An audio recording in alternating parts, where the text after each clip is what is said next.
Michel, on est ici pour parler, entre autres, du spectacle de Mme Bisson, mais juste avant, j'aimerais te parler en tant qu'agente et conseillère qui touche la partie rurale avec ton mandat.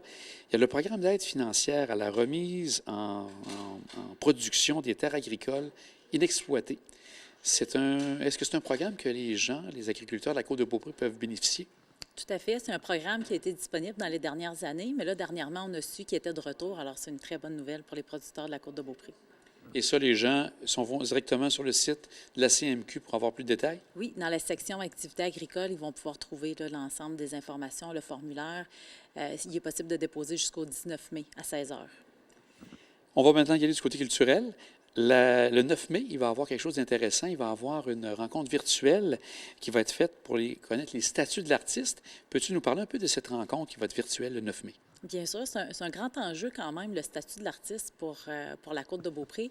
Est-ce que c'est mieux d'être professionnel ou moins? Il y a des avantages puis des inconvénients à chacun des statuts. Puis pour pouvoir bien réfléchir aux actions qu'on va définir dans le milieu, bien, c'est bien de savoir ce que les artistes attendent. Alors, c'est pour ça qu'on offre une séance d'information. C'est une très courte séance d'information avec une période de questions, mais on va pouvoir établir les grands enjeux de chacun de ces statuts-là. Et c'est une artiste qui va venir parler, une animatrice, comment ça fonctionne? Oui, c'est une consultante, en fait, qui est artiste, enseignante en art et muséologue. Elle a une bonne connaissance de la Côte-de-Beaupré, puis surtout là, du métier d'artiste. Alors, elle pourra nous éclairer sur la question. Et là, maintenant, on va parler de la rencontre qui va se passer ici. Est-ce que c'est... Non, c'est pas ici, ça va être à l'École secondaire Mont-Saint-Anne, mais ce sont les bibliothèques qui présentent le tout. Une rencontre avec Mme Nathalie Bisson. Qu'est-ce que tu peux nous dire de plus par rapport à cet événement? En fait, les bibliothèques de la Côte-de-Beaupré se sont toutes regroupées pour offrir cette présentation-là par une auteure. Normalement, ce serait payant, mais ils ont utilisé un budget de l'entente de développement culturel pour l'offrir gratuitement aux citoyens et à la clientèle des bibliothèques. Ça leur permet en même temps de se faire de la publicité, que les gens puissent découvrir leur bibliothèque. C'est un super milieu. On est dans une bibliothèque ici présentement qui participe aussi à l'activité. Alors, il est possible de s'inscrire sur Kidigo ou par téléphone au numéro là, qui est indiqué ici au 418-823-2239 au poste 205. Puis vous pourrez être présent là, le 18 mai à la conférence de Nathalie Bisson, qui est une auteure, puis qui a un parcours particulier quand même parce qu'elle est atteinte d'une maladie dégénérative au niveau des articulations. Puis elle s'est mise au sport. Elle, qui était sédentaire depuis toujours, est devenue une marathonienne, mais une marathonienne avec une attitude très positive, sans compétition, puis qui aborde ça avec beaucoup de plaisir. Et donc ça, les gens doivent faire assez vite, puis comme tu dis, les inscriptions sont gratuites, donc c'est gratuit à l'entrée, oui. Donc on fait vite. Oui, il faut s'inscrire. Alors oui, c'est bien, on doit prendre toutes les inscriptions avant de pouvoir se présenter.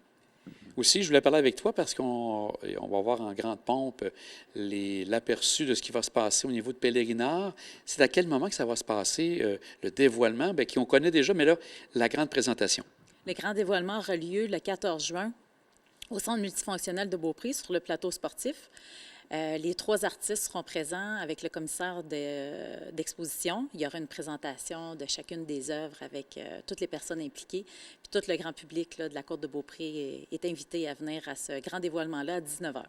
Et on nomme les artistes. Est-ce que c'est possible pour toi de nous nommer ces 3 artistes qui ont été nominés, on pourrait dire? Bien sûr. Il y a 2 artistes de la Côte-de-Beaupré, Camille Nadeau et Louis-David Letourneau-Gagnon. Puis on a un collectif d'artistes de Montréal qui est polymorphe.